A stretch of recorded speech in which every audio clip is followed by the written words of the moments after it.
Céspedes. Ella es peruana, ¿no? Y ha traído pecho frío. Gracias, gracias. Estás en franca minoría, ¿eh? En estos tiempos muy poca gente lee ficciones. Katy y Ángela, Antonieta y Sergio, Adela y Pedro, Rosa María, José y Laura en Cúcuta, Margot Navarro en Panamá.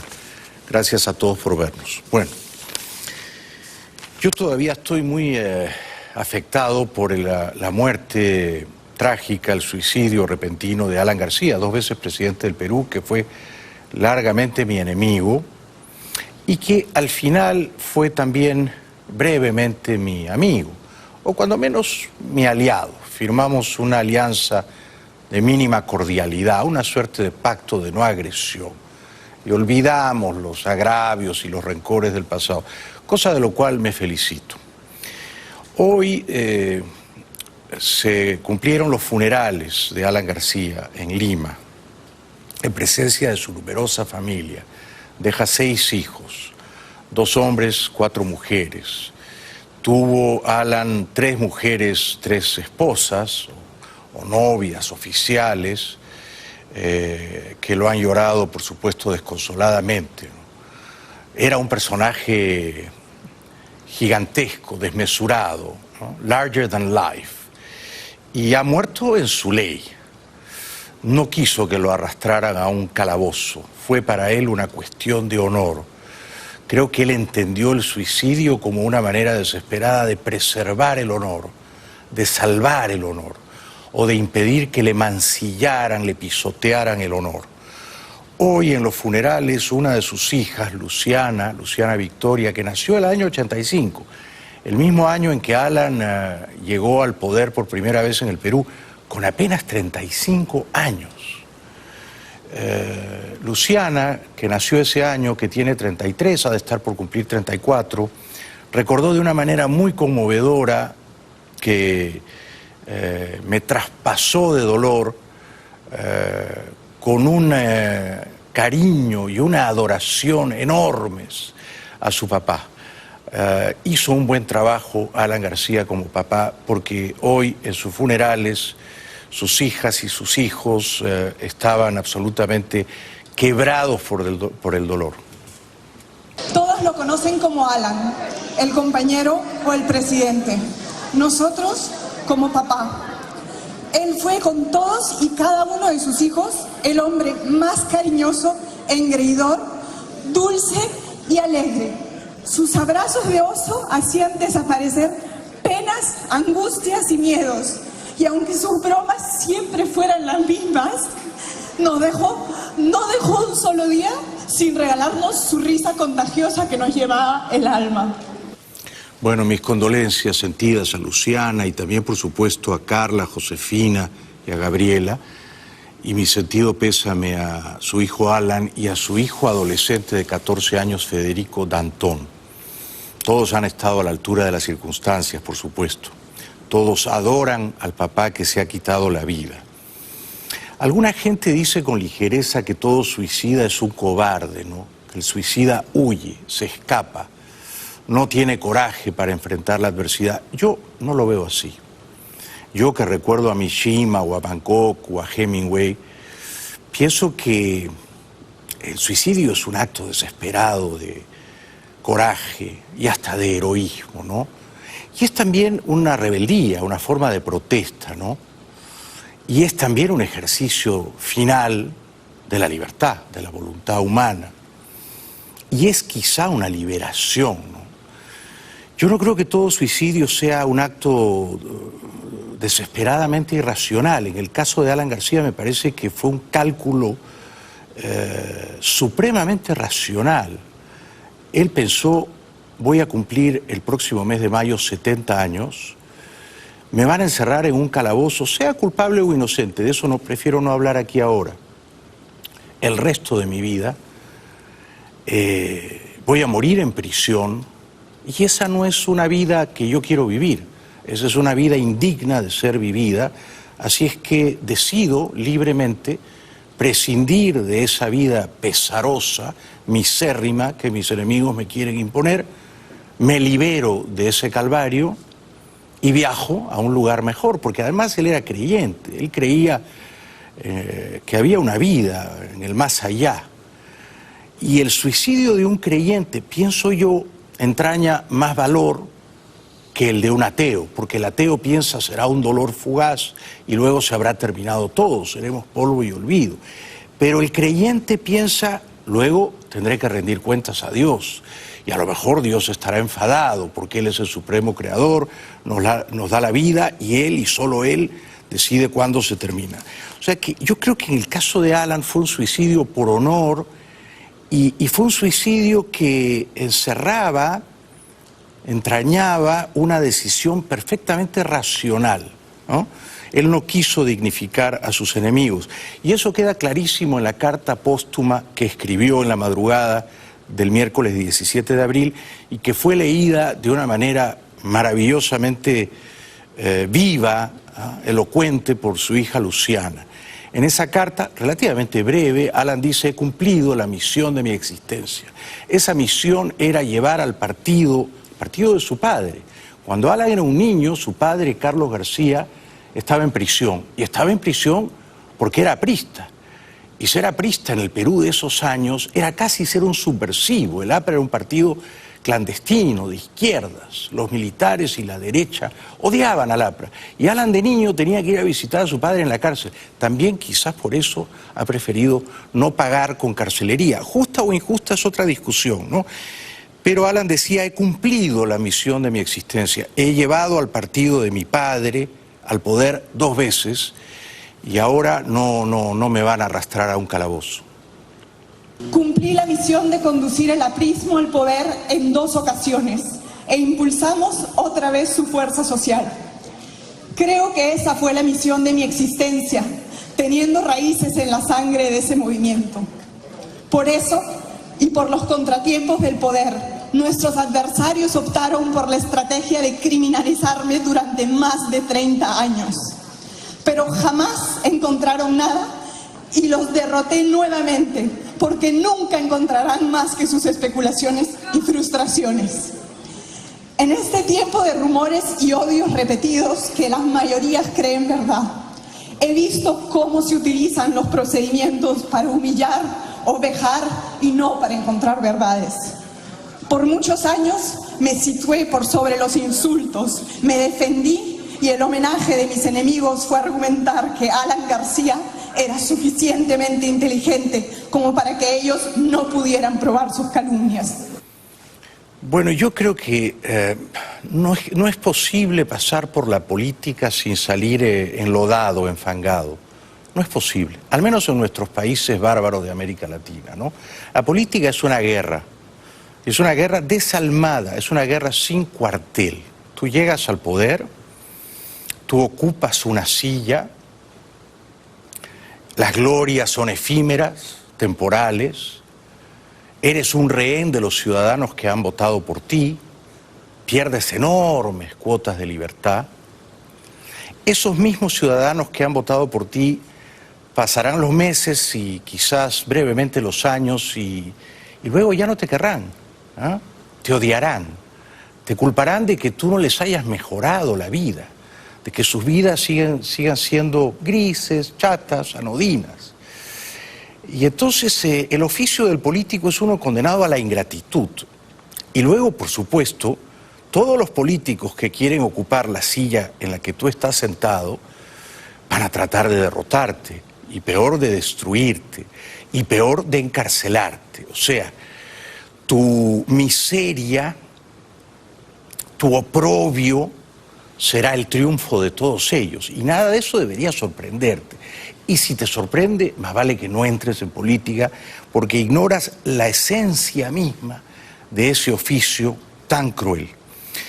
Pero es verdad que Alan no buscaba la riqueza, no de una manera al menos explícita. Él era un hombre austero, era un hombre culto, de libros, era un intelectual, podía recitar de memoria muchos grandes poemas, y es verdad que él aspiraba a la gloria, a la inmortalidad. Esto es verdad, y esto lo escribió en la carta póstuma que leyó hoy su hija Luciana. No hubo ni habrá cuentas, ni sobornos, ni riqueza. La historia tiene más valor que cualquier riqueza material. Nunca podría haber precio suficiente para quebrar mi orgullo de aprista y de peruano. Por eso repetí, otros se venden, yo no. Cumplido mi deber en la política y en las obras hechas en favor del pueblo, alcanzadas las metas que otros países o gobiernos no han logrado, no tengo por qué aceptar vejámenes.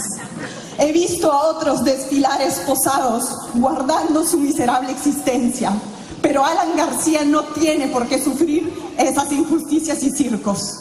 Por eso le dejo a mis hijos la dignidad de mis decisiones, a mis compañeros una señal de orgullo y mi cadáver como una muestra de mi desprecio hacia mis adversarios, porque ya cumplí la misión que me impuse.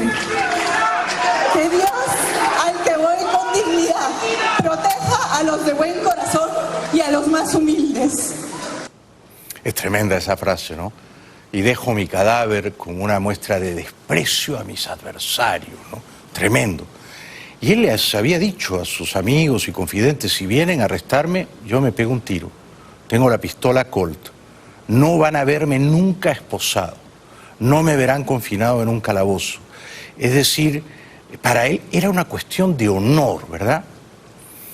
Luego está el debate, y yo no quiero entrar en ese debate, ¿no? De si era culpable o inocente, si las pruebas eran abrumadoras contra él, si el dinero que recibieron sus colaboradores contaba con su aprobación o si todo ocurrió a sus espaldas. Ese es otro debate, Pero era un hombre que al final de su carrera política, después de 10 años como presidente, se encontraba sumido en una desgracia, ¿no? Una desgracia insoportable.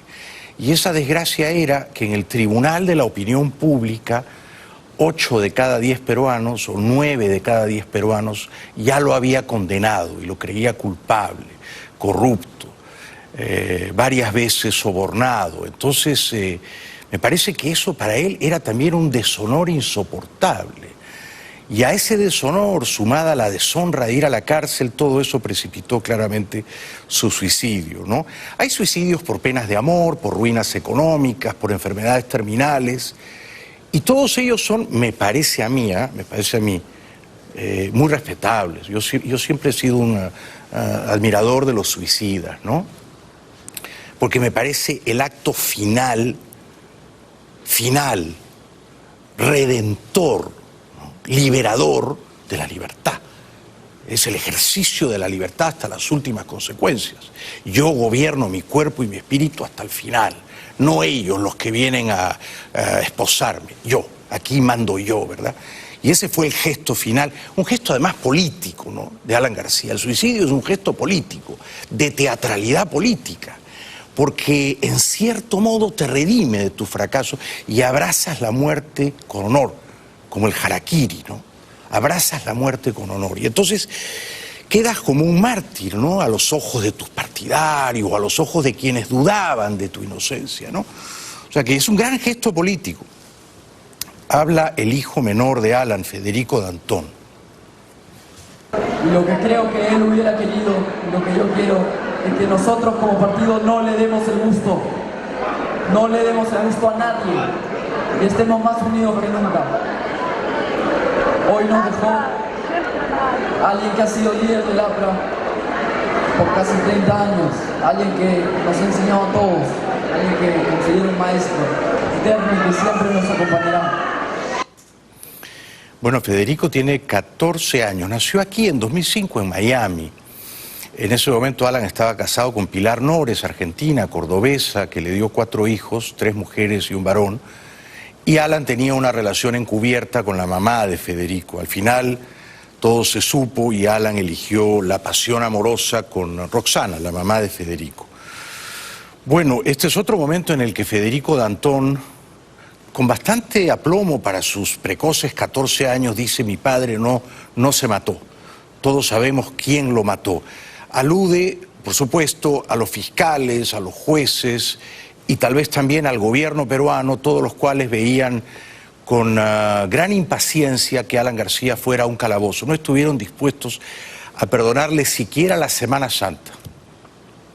Mi papá, él no se suicidó. Todos sabemos quién lo mató y sabemos cómo. Los últimos 2 años han sido una persecución terrible que nos han afectado como familia. Y bueno, por fuera él era fuerte, pero por dentro mi papá está muy mal. Y antes de darles el gusto, antes de ir preso siendo inocente, no les va a dar el gusto. No va a dejar que lo humillen siendo inocente. Yo comprendo a Federico y le expreso mi respeto, mis condolencias y además veo con gran admiración que él adore a su papá. Dicho esto, yo no creo que Alan fuera un perseguido político, no creo tampoco que el presidente Vizcarra esté obsesionado o estaba obsesionado con desgraciar a Alan García o encarcelarlo de una manera injusta. Las críticas que se han vertido contra Vizcarra me parecen francamente desproporcionadas. Han gritado Vizcarra asesino. El problema es que Vizcarra no podía ordenar que no se investigara con celo a Alan García cuando al mismo tiempo se investiga con celo, a veces despiadado, a toda la clase política peruana. Fujimori está preso, la hija de Fujimori, Keiko, está presa, Kuczynski está preso, él le han dado 3 años de prisión preventiva, tiene 80 años, le han dado 3 años de prisión. Toledo está prófugo, recibió 20 millones de Odebrecht. Humala estuvo 10 meses preso, no puede salir del Perú. Entonces, no se le podía pedir a la justicia, investiga y encarcela a todos, pero no a Alan García.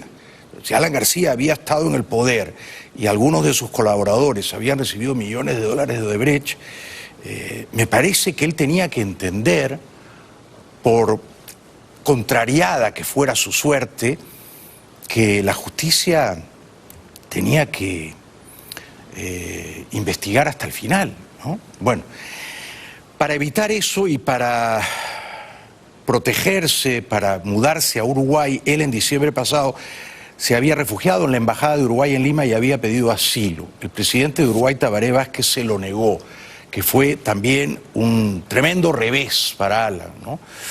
Hoy el embajador uruguayo en Lima, el señor Barros, fue al velorio y dijo estas palabras. Hemos venido con el ministro de la Embajada para presentar nuestras condolencias al expresidente y a su familia. Es todo lo que voy a decir. Es un momento muy difícil para todos y esperamos que ustedes logren una paz y una concordia que les está faltando. Se pierde un gran líder. ¿Qué es lo que resaltaría de estos dos gobiernos? Se pierde un gran líder de América Latina. A la luz de los hechos sangrientos, trágicos, ¿debió Uruguay concederle el asilo? Bueno, es muy fácil ser entrenador después del partido, ¿no? Tabaré Vázquez decidió, con todo lo mal que me cae Tabaré, porque no condena a Maduro, que Alan García estaba tratando de eludir a la justicia peruana, que en el Perú había una justicia independiente, un Estado de Derecho, y que no calificaba el asilo. Una decisión que en ese momento pareció razonable, ¿no? El hijo menor de Alan, Federico Dantón, se inscribió hoy en el partido de su padre y de su abuelo Carlos. Del día de hoy ya está inscrito oficialmente en el partido aprista. Lo ha hecho un acto simbólico luego de que se leyera la carta dejada por el ex gobernante. De mucha valía, ¿no? Así es, muy importante, y eso es lo que están destacando a través de las redes sociales los diferentes grupos, sobre todo de la juventud aprista. O sea, además como asumir en público frente al cadáver de su padre el compromiso de continuar y heredar lo que el padre dejó. Bueno, la última vez que yo vi a Alan fue en Lima, vino a cenar a mi casa y él quería que yo fuera político, me animaba muy resueltamente a que yo inscribiera mi candidatura presidencial y yo le decía, no, esto termina siempre mal, esto termina siempre mal, en la política no hay final feliz, mejor no me meto, mejor sigo tratando de ser un escritor, pero lo voy a extrañar, ¿no? Lo voy a echar de menos. Yo no estoy aquí para juzgarlo, para... no es mi... Que lo juzgue Dios y que se apiade de él, ¿no? Además, yo creo que una persona a lo largo de su vida puede cometer errores, incluso errores graves, incluso delitos, y no por eso ser completamente una persona despreciable, ¿no? O sea que hay que tener compasión con el caído, ¿no? Yo le dije cosas tremendas en su cara, cuando él tenía 35 y yo tenía 20. cuestioné su salud mental, o sea, sugerí que estaba loco. Me sacó 5 años de la televisión. Fuimos largamente enemigos, o sea que le dije todo lo que le tenía que decir en vida. No voy a insultar su cadáver, ¿no? Yo no me apunto a eso. Para terminar, me ha gustado mucho que su familia, con un alto sentido del honor, negara al gobierno del Perú unos funerales de Estado, que los despojos, los restos fueran conducidos al Congreso, o a la Casa de Gobierno, o a la catedral. Nada de eso. La familia quiso un velorio y unos funerales en olor de multitud, ¿no? El APRA es un partido del pueblo, pero además, más que un partido, es una secta, es una cofradía de gente muy fanática. Entonces, ha muerto en su ley y los funerales fueron también, creo yo, los que él hubiera querido. El velorio del exmandatario peruano Alan García convocó a miles de simpatizantes al local partidario de la Casa del Pueblo, desde donde el féretro salió cargado a hombros el viernes, luego de un fervoroso homenaje. Miles de personas caminaron junto al ataúd, unos 2 kilómetros por las calles de Lima, rumbo a la histórica Plaza San Martín, epicentro de las mayores manifestaciones de Perú y punto de partida de su trepidante carrera política hace 40 años. El exmandatario de 69 años estuvo obsesionado durante su carrera política de 4 décadas sobre el lugar que ocuparía en la historia y escribió no estar dispuesto a soportar humillaciones. Como ha sido un hombre valiente, ha sido un hombre con honor y dignidad, prefería irse a la tumba de esta manera y no caer en manos de sus enemigos. Bueno, tengo que ir un ratito a la publicidad, será breve. Luego voy a compartir con ustedes algunos videos de Guaidó llamando a una gran marcha el próximo 1 de mayo. Y luego viene lo mejor del programa.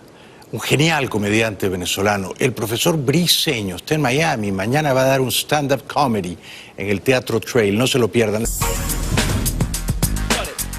Bueno, un ratito voy a conversar con el profesor Briceño, comediante venezolano, va a ser un deleite, porque es muy brillante, es un gran improvisador y es un notable conversador, no se lo deben perder, pero quería cumplir con ustedes que esperan las novedades de Venezuela. Bueno, esta señora habló por todos nosotros, y habló con una lucidez y un sentido común que son tan infrecuentes entre los políticos, ¿no? Desgraciadamente Maduro hizo eso desde que está mandando y no ha cumplido nada. ¿La realidad?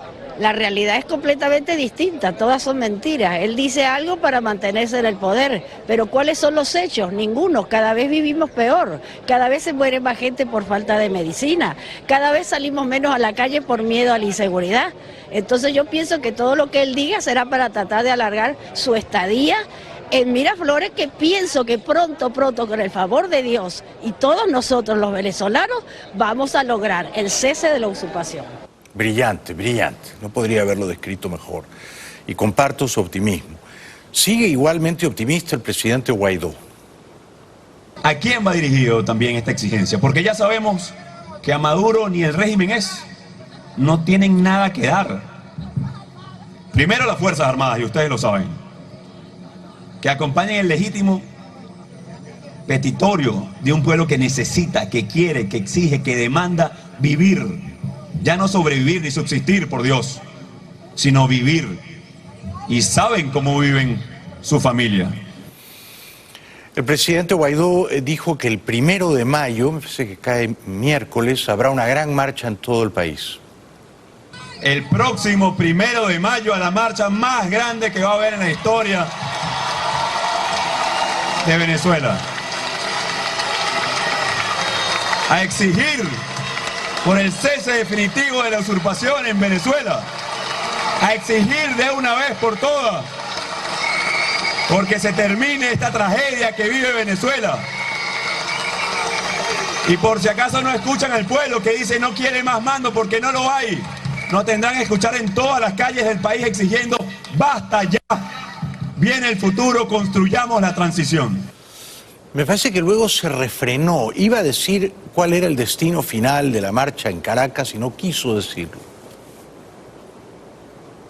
Hoy persiste una situación de dictadura porque unos poquitos que les vamos a exigir el 1 de mayo para que nos acompañen en esta ruta. El sitio de destino de esa marcha de esa protesta va a ser lugar de exigencia para que cese definitivamente la usurpación. Vamos a tener el 27, y de una vez lo anuncio, el 27 de abril, vamos a tener la juramentación de los comandos de ayuda y libertad. Vamos a tener toda esta semana convocatorias. La gente gritaba, y se oye, ¿no? Miraflores, pero me parece que él no quiso decirlo, ¿no? O sea que fue prudente y sus razones habrá tenido, pero insistió en que la fortaleza de su liderazgo consiste en volcar a la gente en las calles. Hoy hay un gran consenso. Uno es que tenemos que estar unidos, ahí no hay duda. Pero lo segundo, movilizados. Eso es lo que va a hacer la diferencia. Calle, exigencia, protesta. Protesta enérgica o estratégica organizada, como dijimos. No nos vamos a acostumbrar. El régimen se dio cuenta que no nos íbamos a acostumbrar. Que cada vez que faltara agua íbamos a protestar. Que cada vez que faltara luz íbamos a protestar. Que cada vez que haga falta vamos a armar el gran protesta en la calle. Porque es nuestro derecho. Quiso decir otra cosa, o la gente dijo otra cosa. Supongo que una palabreja de sonoridad callejera.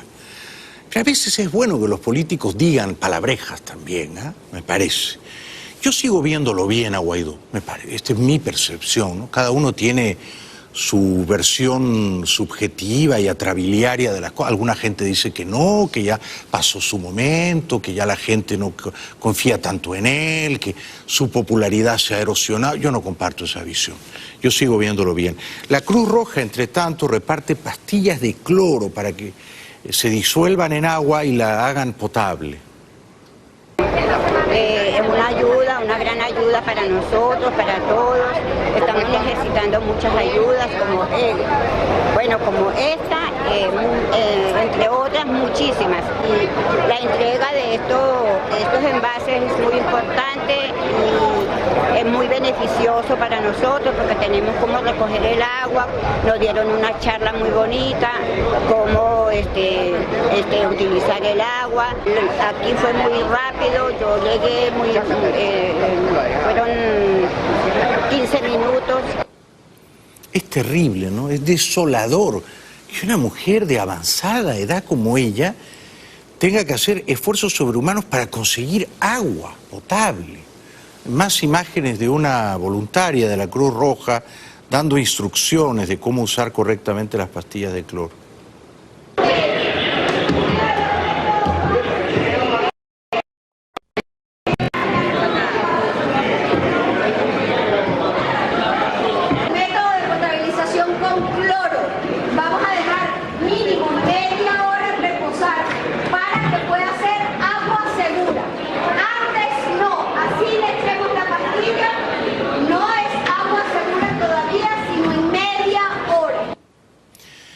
Bueno, para ir terminando, porque viene el profesor Briceño, Julio Borges, desde Bogotá, donde vive, comentó el papel, en mi opinión, francamente bochornoso que cumplió el expresidente español Zapatero, dándole oxígeno siempre a la dictadura venezolana y cumpliendo el papel de valedor o tonto útil de Maduro.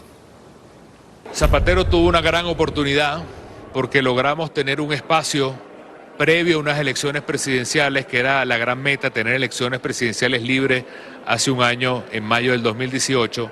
Teníamos la presencia de los cancilleres de México, de Chile, de Nicaragua y de Bolivia. Era una oportunidad única para evitar tanto dolor y tanta destrucción, y al final se fue convirtiendo de un posible mediador a un abogado total de Maduro, a una persona que lo que quería era poner a la oposición contra la pared para que firmáramos por las buenas o por las malas cualquier tipo de acuerdo. Ya hoy se le ha caído la careta completamente. Tiene toda la razón. Ahora, fue una ingenuidad de Julio Borges y quizá también de Enrique Capriles y de otros líderes opositores pensar que ellos podían persuadir a Maduro de celebrar unas elecciones limpias y libres, ¿no? Y que Maduro aceptaría la derrota abrumadora y entregaría pacíficamente el poder. O sea, ese fue un cálculo francamente candoroso, que ignoraba que Maduro y los suyos desprecian la democracia, no creen en ella, son comunistas y no sienten ningún escrúpulo, ninguna culpa en falsear las elecciones y burlar la voluntad del pueblo. Borges comentó también que el partido español Podemos recibió cuantiosas donaciones del chavismo.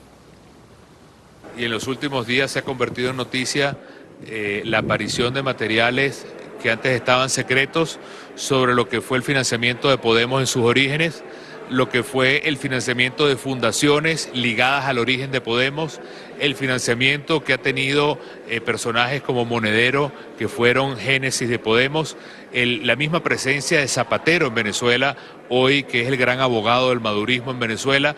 Eso es un proyecto que tiene la misma continuidad. Y su misma continuidad significa negar cualquier vestigio de dignidad humana, negar cualquier vestigio de democracia real, negar cualquier vestigio de pluralidad. Es decir, los valores que ellos supuestamente defienden, al final son valores que ellos mismos destruyen. Pero es que no son valores que ellos defienden, ellos no creen en eso. Ellos creen en el partido único, en la prensa única, en el pensamiento único.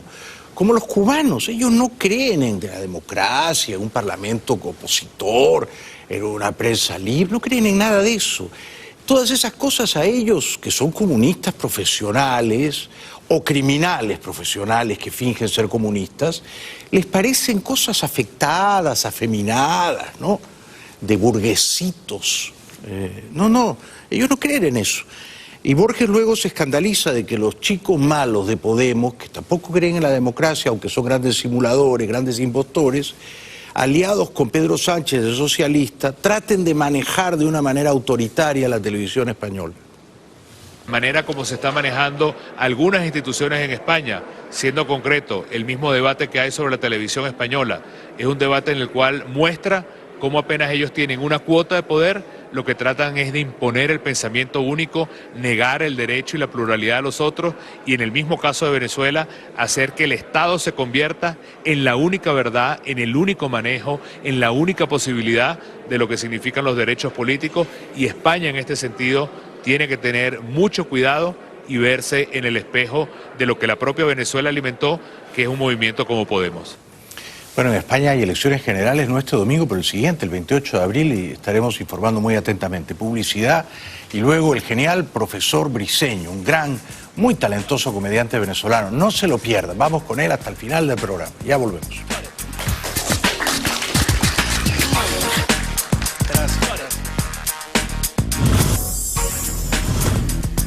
Bueno, me habían recomendado mucho a este gran personaje venezolano, es un comediante de enorme éxito, se llama el profesor Briceño y estoy encantado de decirle que ha venido esta noche al programa. Un aplauso para él, por favor. Muchas gracias. Bienvenido. Bienvenido. Bueno, no sé mucho de ti, permíteme hacerte algunas preguntas generales de ley. ¿Qué año naciste? ¿En qué ciudad naciste? Yo nací en Caracas en el año 1970. 1970. Eres 5 años menor que yo. ¿Y qué estudiaste, si estudiaste algo? Yo tengo una gran vocación de pobre, entonces escogí letras y mi madre me inscribió en periodismo sin decirme. Me dice, no, pero si quieres escribir, pero por lo menos algo que medianamente dé. Sí. Y luego, insistiendo en eso, hice el posgrado en filosofía, hice teatro, prácticamente todas las actividades en las que no se gana ningún dinero. Me faltó mimo, creo que estuve a punto de también ser mimo. Pero estudiaste periodismo, filosofía y teatro. ¿Y te graduaste o fueron...? Me gradué de periodismo, en filosofía no entregué la tesis porque me peleé con el tutor, y teatro hice desde que entré a la universidad hasta hace unos 8 años que dije, bueno, sobre todo hasta que nació mi hija, que dije, bueno, ya ahora hay que ganar dinero. ¿Y cuándo nació tu hija? Mi hija cumplió 9 años en marzo. ¿Es hija? Hija, tengo una de 9 y una de 5, que yo sepa. Felicidades, ¿cómo se llaman? Bernarda y Alma. ¿Bernarda y Alba? Sí, Alma. Alma. Le íbamos a poner Alma, pero le íbamos a haber puesto Al Qaeda, porque en realidad salió ligeramente terrorista. ¿Ah, sí? ¿De qué manera es terrorista Alma? Bueno, digamos, no hay un líquido, una crema, ninguna sustancia acuosa que esté segura en la casa.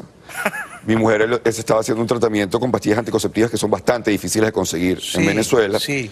Y antes de salir a la playa me dice, no consigo las pastillas. Pues había sido todo un trabajo conseguirlas. Y yo, bueno, vamos a buscarlas, tal. Y bueno, 1 hora y media nos tuvimos que ir. Cuando vuelve de la playa encuentra un platito de juguete con todas las pastillitas adentro frente a una muñeca. Y ella me dice, ¿esto qué es? ¿Tú le diste esto a la niña? Y yo, no, yo no le he dado nada a la niña. Estas son mis pastillas. Que además la sacó del blister que tiene la fecha. Entonces anuló el tratamiento completamente. Y yo le dije, no trates de buscar hermano como lo estás buscando, porque ya yo me hice la vasectomía. O sea que esto no te va a funcionar. ¿De verdad te lo hiciste? Sí, claro. ¿No te dio miedo? No, me llamó la atención la entrevista.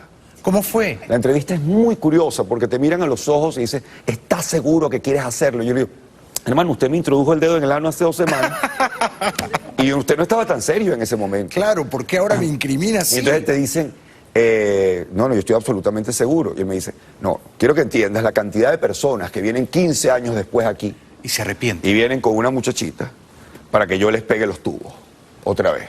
Porque la nueva novia, la nueva muchacha quiere tener hijos. Y yo digo, mire, si yo entro por esa puerta dentro de 15 años, es decir, a los 63 años, con una muchachita, no me pegue los tubos, pégueme un tiro y sáqueme de mi miseria, por favor. Pero es muy curioso. Y digamos, después de la operación, ¿es muy fastidioso? No, para nada, para ¿Te nada. cambia la vida de alguna manera? Para nada, todo eso es mito, para nada. Yo tengo semen light, le quité lo que engorda. Bien.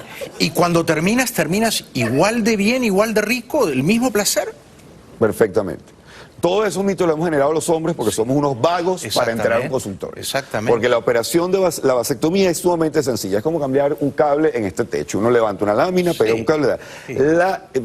La ligadura de trompas, que es el equivalente en la mujer, es como cambiar una tubería en una cocina. Hay que romper baldosa, entrar, encuentras una T de cobre hace 5 años, es horrible. O sea, y del hombre se hace una vasectomía por cada 20 ligaduras de trompa que hay. Wow. Cuando tú dices esto, cuando uno dice que yo me hice la vasectomía, inmediatamente empiezan las mujeres. Ahí tuvo que haber ocurrido en este momento, a pegar codazo al marido. ¿Y tú cuándo? ¿Viste? Claro. Y los maridos me odian. Desde luego, yo también. Es que somos unos cobardes, somos unos pusilánimes. Yo siempre he dicho, si el hombre quedara embarazado, el aborto sería legal hasta el 9º mes de embarazo en todo el mundo, incluyendo el musulmán. Casi obligatorio. Claro. No habría población mundial, no habría población. Olvídate, abortaríamos a los 8 meses con 3 semanas. No, ya la primera semana, a las primeras 2 semanas que te dicen que no puedes hacer tal cosa o que tienes que... Ya. Sí. Bueno, y entonces tú dijiste cuando nació tu primera hija, Bernarda. Sí, ya hay que hacer dinero, vámonos a la comedia.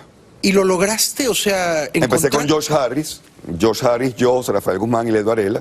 Muy talentosos los tres. Nos metimos a hacer un show que yo le dije a mi esposo, bueno, yo creo que esto va a ser 3 meses, porque yo leí el material de José Rafael, a mí me tocó como ensamblarlo. Sí. Entonces yo leí el material de José Rafael, leí el de Led.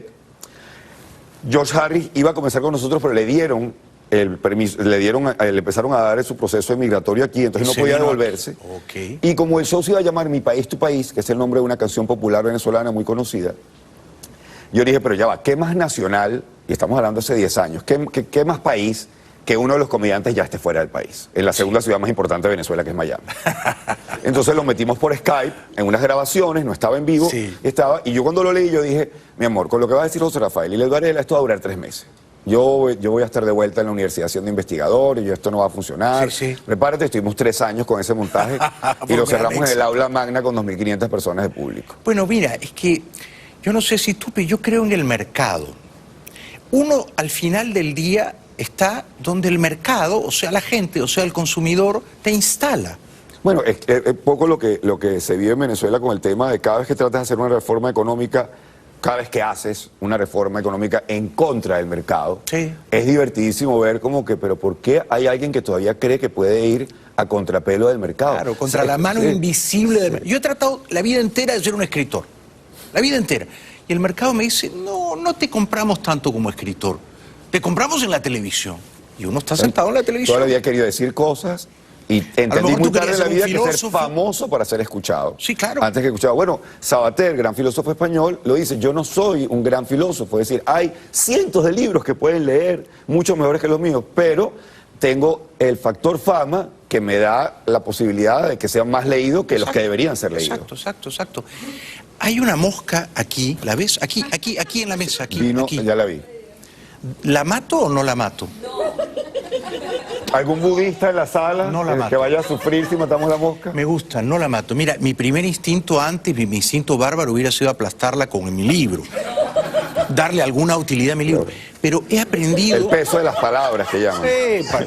Pero he aprendido a ver con simpatía a las moscas o a las ratas o a las cucarachas, porque no tienen la culpa, o sea, tienen muy mala prensa. Una mosca no elige ser mosca, hubiera preferido ser mariposa. Y esta es colega, porque esta es histriónica. Es decir, hay todo un auditorio donde ella pudo haberse metido, ya vino al centro de la luz. Vamos No a tratar debemos que matarla. Está en el centro del plató. En No cualquier momento debemos. va a decir algo importante. Pero veo en ella a un chavista, un intruso. Claro, pero entonces... Pero... ¿Tú la quieres matar? No, no después de ver tu programa a veces...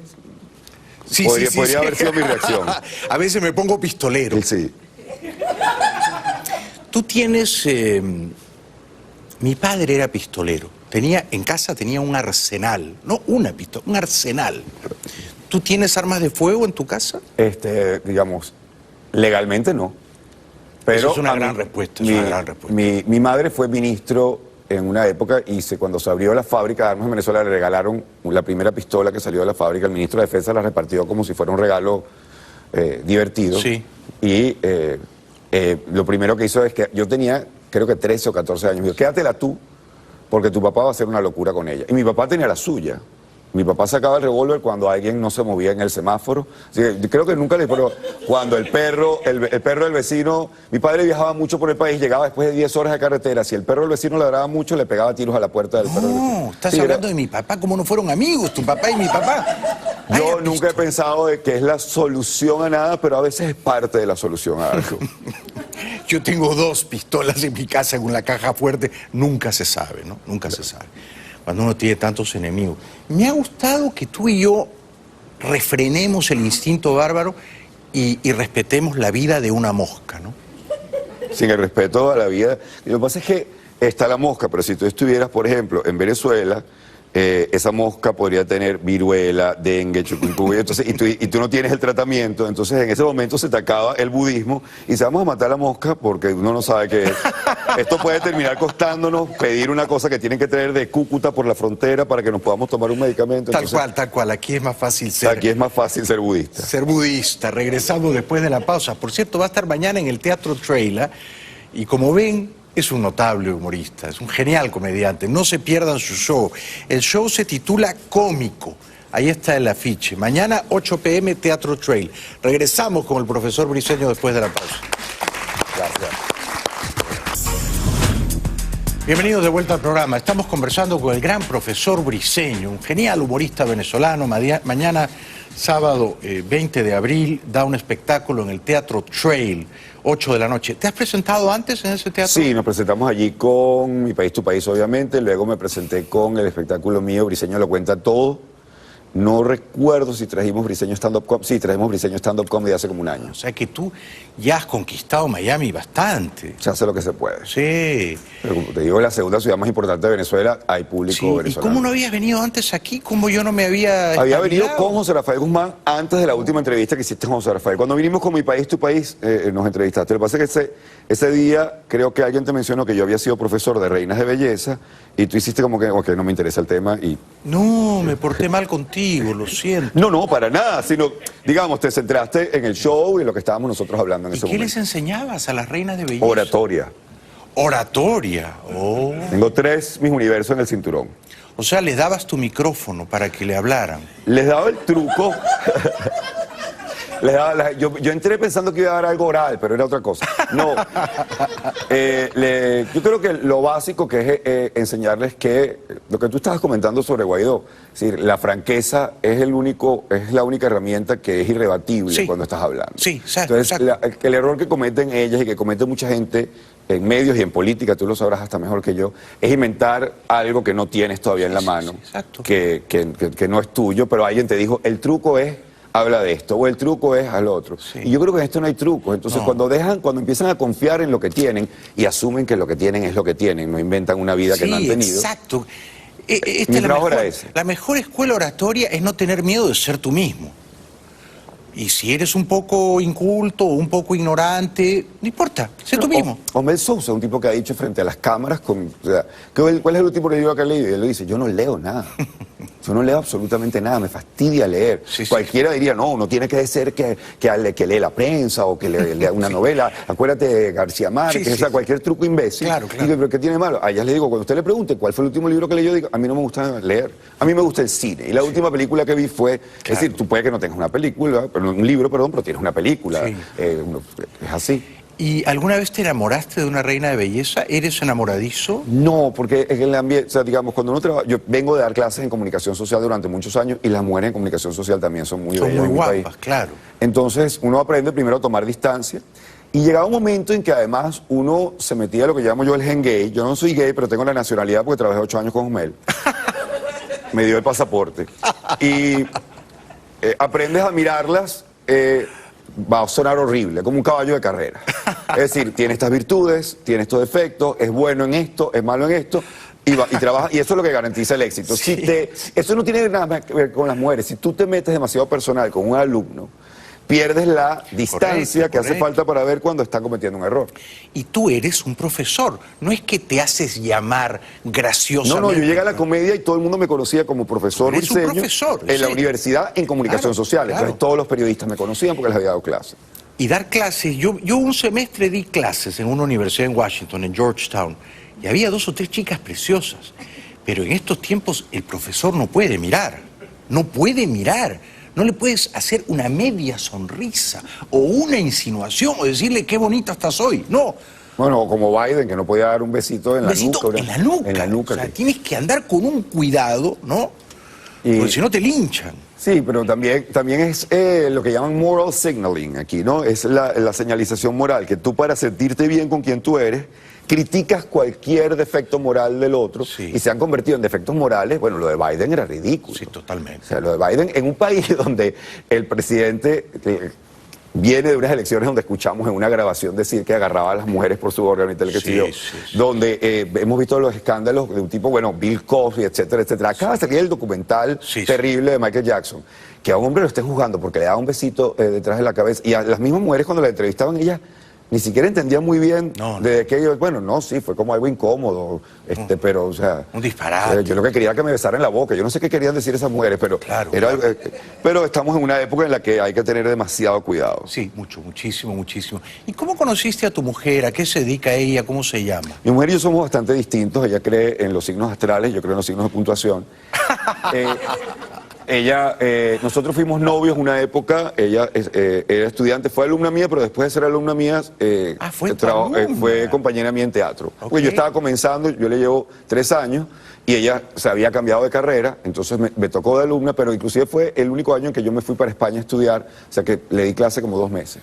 Nos encontramos después, fuimos novios, el peor noviazgo. ¿Por qué? Porque no nos llevábamos, no estábamos listos el uno para el otro. Yo siempre, lo peor de todo es que es la única mujer con la que he terminado mal. Entonces después, cada vez que nos encontrábamos, curiosamente yo estaba borracho. Curiosamente, no pasaba.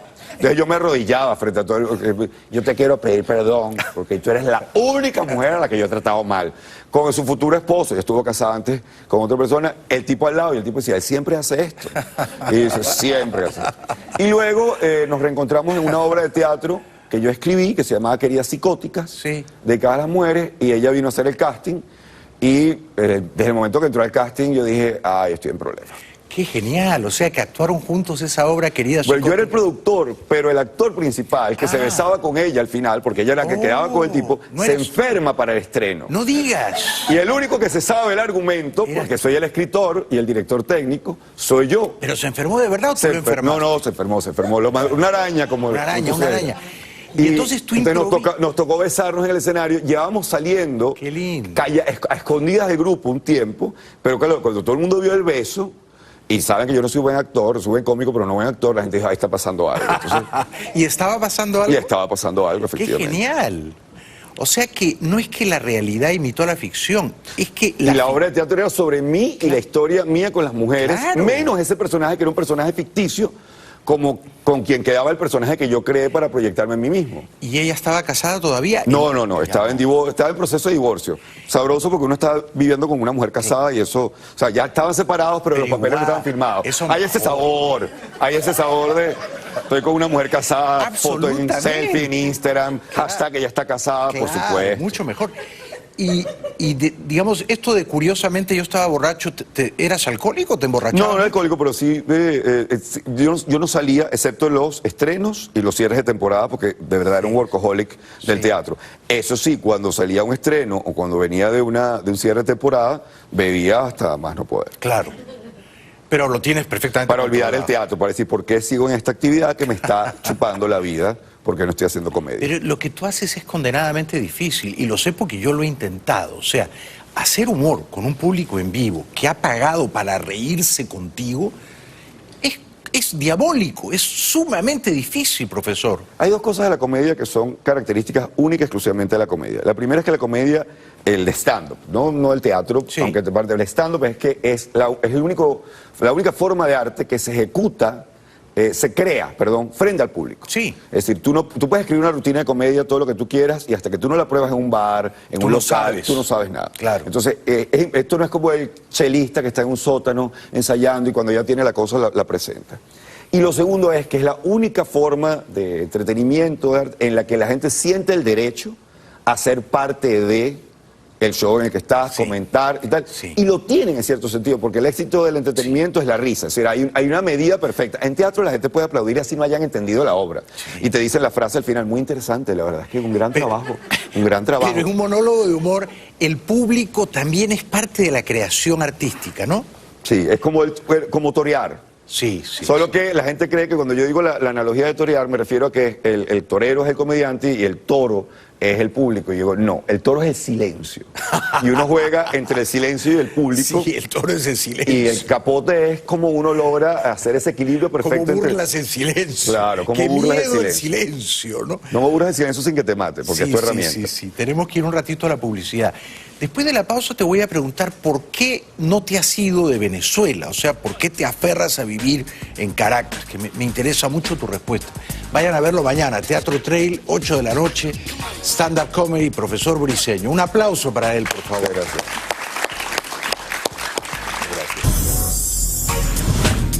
Bueno, estoy encantadísimo esta noche, viernes, conversando con el profesor Briceño, que consigue algo que es muy arduo, muy improbable. Siendo venezolano y viviendo en Caracas, apuesta por el humor y sigue haciendo humor, ¿no? Dicen que a veces cuando los países están al borde mismo del abismo, las artes florecen extrañamente. Los escritores escriben mejor, los pintores pintan mejor, los músicos componen mejor y los comediantes son más divertidos, ¿no?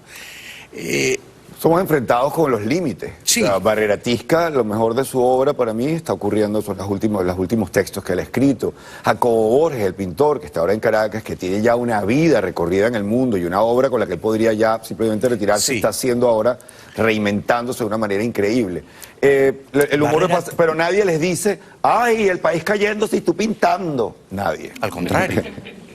Y a ti te dicen, ay, el país cayéndose y tú haciendo bromas. Sí lo hay, porque de alguna manera se parte de la idea de que uno contribuye a la evasión de la realidad. Pero esa evasión es absolutamente indispensable para seguir respirando. La política es tóxica, uno a veces tiene que reírse de la vida no puede ser Twitter. O sea, si uno abre Twitter y pasa el timeline, muerte, destrucción, hambre, muerte, destrucción, locura, muerte, y uno cierra el Twitter y está cantando los pajaritos. Y uno ya va, pero... Claro. O sea, ¿dónde vivo? ¿Aquí o vivo aquí? Uno vive en ambos lugares. Yo no vivo en Twitter. Y además a mí me gusta el humor como una forma angular de ver la realidad, con lo cual termino criticando. Por ejemplo, yo tengo una rutina, no voy a echar el chiste completo, donde hablo de que a mí me parece un exabrupto que el homenaje que se haya hecho a Hugo Chávez haya sido un ballet.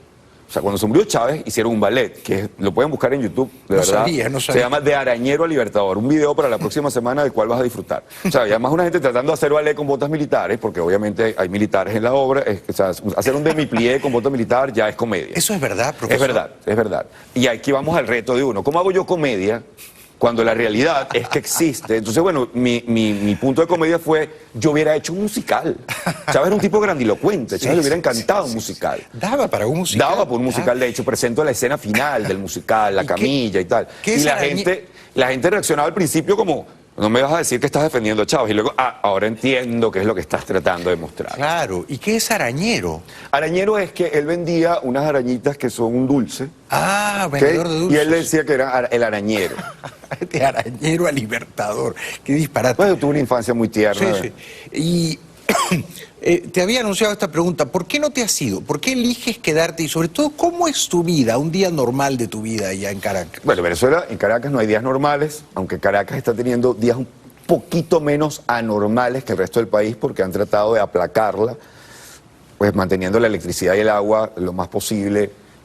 Cuando empezó la gente a protestar detrás del Palacio Presidencial, se dieron cuenta de que, porque hay toda una forma de hablar en la que dicen, las protestas nunca pasan del este al oeste.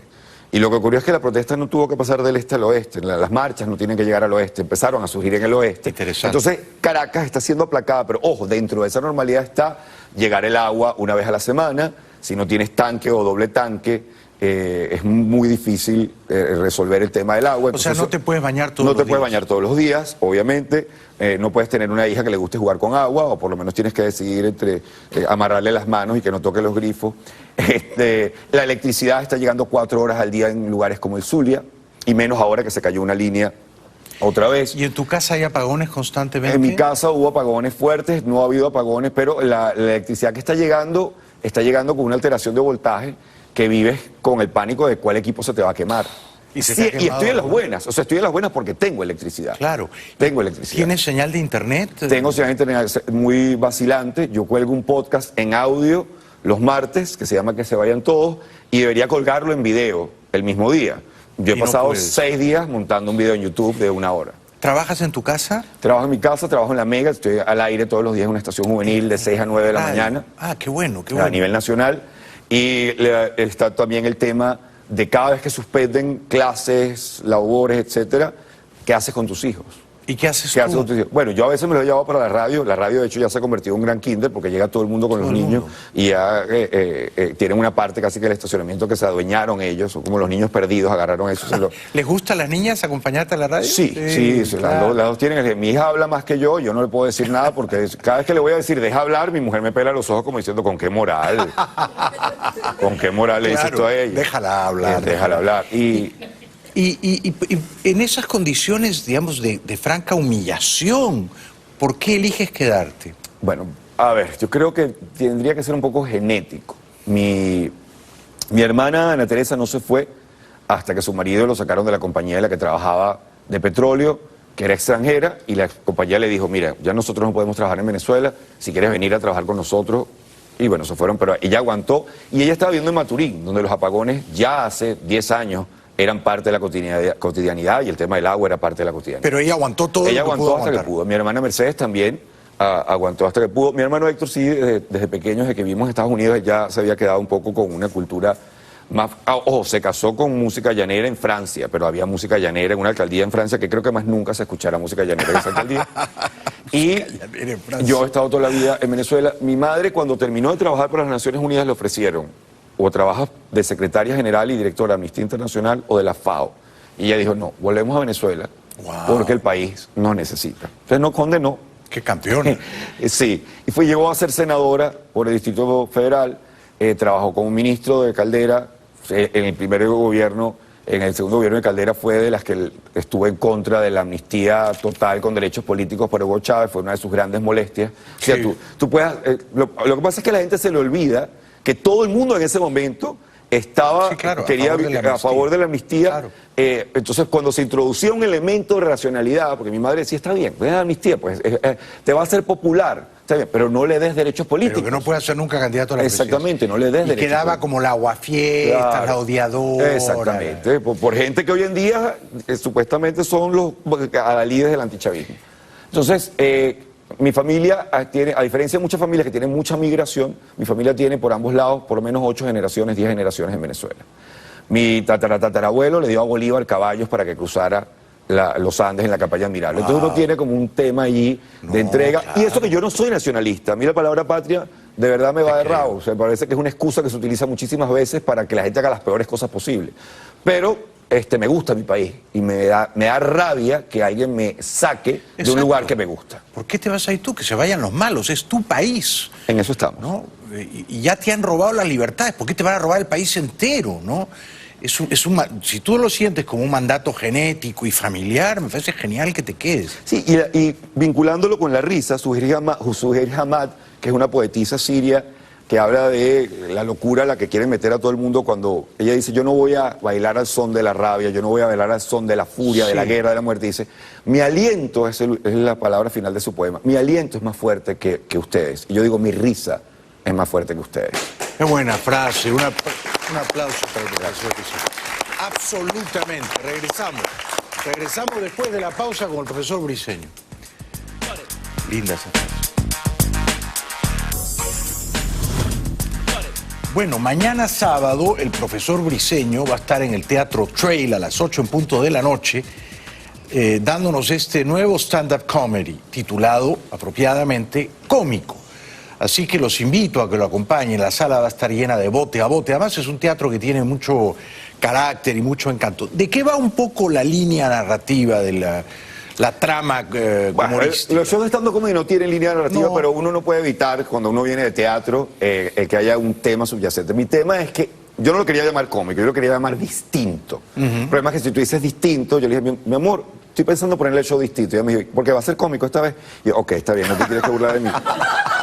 Pero tú dices distinto, también es la manera como se refieren las madres a los feos, ¿no? Hijo, tú no eres feo, tú lo que eres es distinto. Sí. Entonces, la palabra, pero para mí tenemos un mal uso de la igualdad. Yo estoy en contra de la igualdad. De la igualdad. O sea, yo creo que hemos exagerado el tema de la igualdad a unos niveles irracionales. ¿Por qué crees eso? Porque todos somos distintos. Porque tú llegas, a mí me escribió un amigo y me dice: si vas a venir a Miami y visitas a la familia, acuérdate que a mi hijo hay que decirle niñe. ¿Por qué? Yo he leído sobre esto, yo sabía, pero yo me estaba haciendo el idiota, ¿no? Yo: sí, pero ¿por qué? Porque porque no lo estamos criando para un género o el otro. De hecho, se llama Abele.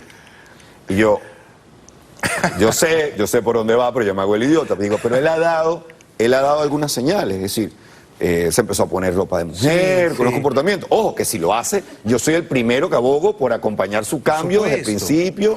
O sea, por favor. Sí. Porque mi tema no es de derechos, mi tema es de cómo imponemos la igualdad. No, pero nos parece que el género es un constructo social. Y yo: no, lo lamento, hombres y mujeres son genéticamente... Bueno, primero, todos somos genéticamente distintos. Sí, claro. Yo tengo una amiga, una comadre, que es madre, familia, mujer, y la hermana gemela es lesbiana. Claro. Y a la hermana no la secuestraron las mujeres de la isla de la Mujer Maravilla. Claro. O sea, se la dieron a Lesbos y le enseñaron a usar el arco y la flecha a la tierna de 2 años. Crecieron en la misma casa y son distintas. Así, claro. Y son encantadoras. La gente toda es distinta. Pero decir que hombres y mujeres es distinto es un nivel de locura. El cerebro del hombre es como... ¿Tú viste Superman? Sí. ¿Tú recuerdas la cueva de Superman que él tenía como unos cristales que ponía? Sí. Pero así somos el cerebro del hombre. Tú pones un cristal, un solo cristal, trabajo, y él está allí, trabajo.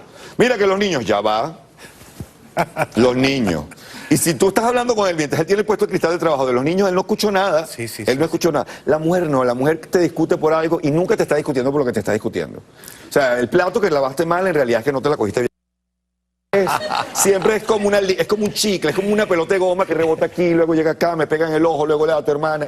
Es complicado. O sea que ya, de todo eso va lo de mañana. Va el tema de la vasectomía, el hecho de que no somos iguales, que abracemos además la diversidad. ¿Hasta cuándo? Pero fuiste a la casa de tu amigo y le dijiste niñe. No, le dije: no, yo no voy a pasar por la casa, porque es que no lo voy a poder evitar. ¿Y a ti te gustaría que yo te dijera profesore? No, porque además... O sea, estás cómodo siendo profesor. O sea, claro, pero entonces viene este nota que hay que decir trabajador y trabajadora. Y uno puede entender que ciertamente el género, el que nada más usa el género masculino para describir a los dos géneros cuando se utiliza en ciertos momentos, puede tener su influencia. Pero de allí al extremo. No, decir todos y todas. Todes. Y todos, ya llega un momento que dice: hermano, termina de decir lo que me vas a decir, vete para tu casa. Sí. De verdad no tengo tiempo. Pero va a estar buenísimo. Y la vasectomía es un tema que me interesa mucho. No, porque además la vasectomía te lleva a que las mujeres, como usted decía, quieren que el hombre se la haga. Pero siempre hay una en la reunión que dice: yo no, porque después anda por ahí como un loco. Y yo le digo: señora, ¿usted cree que la razón por la cual su hombre le es fiel es porque tiene miedo de embarazar a alguien. Entonces usted no entiende la cabeza de la fidelidad, que esos son dos conceptos distintos. La fidelidad para el hombre es una serie de matices. O sea, esto no es infidelidad, esto es tal cosa, es distinto, gordo, tal. Para la mujer es una sola cosa. Si tú te estás divirtiendo sin mí, es infidelidad, eso es todo. Y así sea que tú estés viendo televisión, o tú te levantas en la noche y vas y la mujer dice, ¿para dónde vas? ¿A dónde voy a salir a las 2 de la mañana? Estamos en Caracas, me van a matar. Voy a la sala, vas a divertirte sin mí, esa es la amenaza. Este es el celo peor, que te estés divirtiendo solo. Eso las vuelve no con locas. otra mujer, solo. ¿Y tu mujer es celosa? No, gracias a Dios no, porque además ella... Fuimos novios mientras yo trabajaba en el Miss Venezuela. Claro. También le enseñé a unas muchachas que se vestían en un programa de televisión dando noticias. Me llamaron para dar unas clases de oratoria. Sí. Y yo las mandaba, vístete otra vez, te vestiste mal. Ella decía, yo no puedo ponerme celosa con el tipo de trabajo que él tiene. Claro. Y yo, pues, el día que brindamos por el matrimonio, alguien dijo que se repite. Y yo, no, esta es la primera y última. Y la gente me decía, pero tú estás nervioso. Y digo, nerviosa debería estar ella, que obviamente está siendo estafada por mí. Yo estoy ganando aquí. Le estoy saliendo ganando. Sí. Y ahora que está de moda esto de no forzar a los chicos a definir su género, incluso estimularles la ambigüedad, ¿tú alguna vez entre tantas Misses Venezuela tuviste el cosquilleo de ponerte una banda o unos zapatos de taco? No, después del Miss Venezuela me invitaron a ser editor invitado de una revista. Sí. Y yo dije, yo quiero vestirme de Miss para esa portada. ¿Por qué no? Y después de ponerme los tacones, sí. y dije, quiero ponerme los tacones y quiero que me hagan preguntas que manden los lectores. Y grabamos un video y toda la cosa. Ah, ¿lo hiciste? Y lo hice, por ahí debe estar la foto. Y la verdad es que tuve que llamar a varias de ellas a pedirles disculpas, porque con tacones es imposible pensar. O sea, de verdad, yo no sé si esta sangre va para el cerebro, la que está aquí, pero de verdad es un acto heroico. Es decir, si tú le pones a ver, la niña que está allí no ha comido, todo el mundo le está diciendo que este es el momento más importante de su vida, está en tacones, le subieron un cierre con el cual no puede respirar. Exacto. Y además le hacen preguntas además que ni siquiera puede responder Trump, nadie puede responder. Sí, yo recuerdo una vez que le preguntaron, ¿usted considera que el examen de SIDA debería ser mandatorio? Y yo estaba frente al televisor y decía, es una pregunta de posgrado de Derecho. Sí, realmente. Yo daba clases en cuarto año de Derecho. Filosófica. Es una pregunta, pero complicadísima. Claro. Y dice, ponte unos tacones y responde tú eso, chicos. Yo con unos tacones no sé ni qué. Tú me pones unos tacones, yo no sé cuál de las hamburguesas quiero en un McDonald's. Yo me pongo a mirar y digo, nada, usted, dame comida. Me quedo loco. Pero me celebro que te hayas puesto los tacones y creo que todo hombre heterosexual debería ponerse tacones alguna vez para entender lo complejo que es ser mujer, claro. No, y el procedimiento, porque además me hice el maquillaje, el cabello, todo el vestido, te hice todo el tumbado. No me quité la barba, pero la idea era vivir las penurias. Sí, y es increíble, es increíble. Bueno, la verdad que ha sido fascinante conversar contigo, profesor Briceño. Placer completamente. Estás a la altura del mito. La gente habla maravillas de ti. Permíteme, además, de parte de varios periodistas, colegas, me dijeron cuando yo, vas a estar en Bailey, y yo todavía no lo sé, si estás, recuérdale. Lo importante que ha sido que antes que se pusiera el tema de moda de Venezuela, tú estabas claro de que este era un tema al que había que prestarle atención, no solamente por Venezuela, no por los venezolanos, sino por lo que significa para la región el hecho de que se disfrace de proceso democrático una agenda que viene claramente con lo que ya tú perfectamente has mostrado en este programa. Gracias de corazón por esas palabras. De verdad. Gracias de corazón. Mañana estaremos de todas maneras viéndote, Silvia y yo. Me he quedado muy impresionado contigo porque como los grandes comediantes eres sobre todo un gran improvisador. Muchas gracias. Un aplauso para el profesor Briceño. Gracias y hasta mañana. Regresamos después de la pausa.